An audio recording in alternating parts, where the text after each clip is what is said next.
results begin to grow. Not suddenly, not dramatically, but steadily, and that steady growth is what creates lasting change.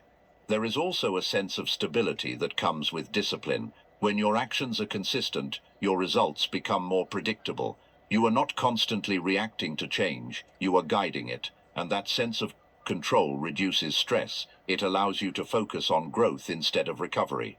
Another key idea is that discipline simplifies your life. When you have clear habits, you do not need to make as many decisions. You do not need to question every action. You already know what to do, and that clarity frees up your energy for more important choices.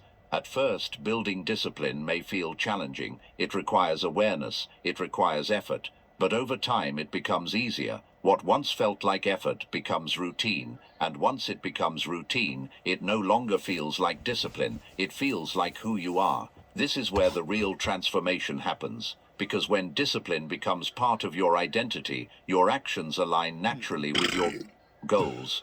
You do not need to push yourself constantly, you move forward with consistency. In the game of money, there are many strategies, many ideas, many opportunities, but without discipline, none of them can be sustained. Discipline is what turns knowledge into action. It is what turns intention into results. So focus on the daily actions. Keep them simple, keep them consistent. Do not underestimate their power, because over time, those small, disciplined actions will build something much larger than you expect. And when they do, you will realize that success was never about doing everything at once. It was about doing the right things again and again until they became part of you. Chapter 15. Design your financial life with intention. At some point, everything you have learned begins to come together. The awareness, the habits, the decisions, the discipline, they are no longer separate ideas, they form a direction, and that direction leads to one final question. Are you living your financial life by design or by default? Most people live by default without realizing it. They follow patterns they never chose. They earn, spend, adjust, and repeat. Their financial life is shaped by circumstances, by habits picked up over time, by decisions made without much thought. And because it happens gradually, it feels normal. But normal does not always mean intentional. Designing your financial life means stepping out of that pattern. It means choosing your direction instead of drifting into it. It means deciding what matters to you, what kind of life you want to build, and how money will support that vision. Because money, at its core, is not the goal, it is a tool, and like any tool, its value depends on how you use it.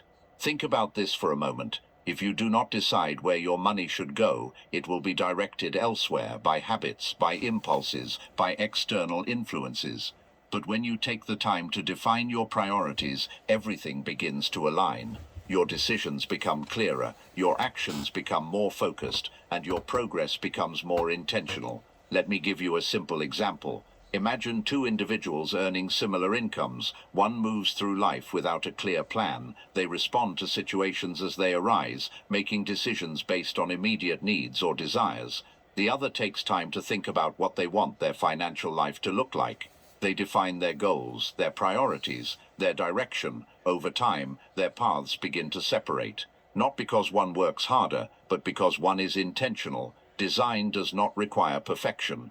It does not require that everything be figured out from the beginning. It simply requires clarity, a sense of direction, an understanding of what you are working toward, and once you have that, you can begin to align your actions with your vision. This is where all the previous chapters connect. You have learned to take control of your money. You have learned to prioritize yourself, to build assets, to think long-term, to stay disciplined. Now you bring all of that together into a system that fits your life, not someone else's version of success, not a standard defined by others, your own. Because financial success is not the same for everyone. For some, it means freedom from stress. For others, it means the ability to create, to explore, to provide, to grow. The specifics may differ, but the principle remains the same. Your financial life should support your life, not control it. Designing your financial life also means being intentional with your choices. It means asking, does this align with where I want to go? It means recognizing when something is taking you off track and making adjustments. It means staying aware, even as things improve. There will be moments when it is tempting to drift, when things feel comfortable, when progress is steady,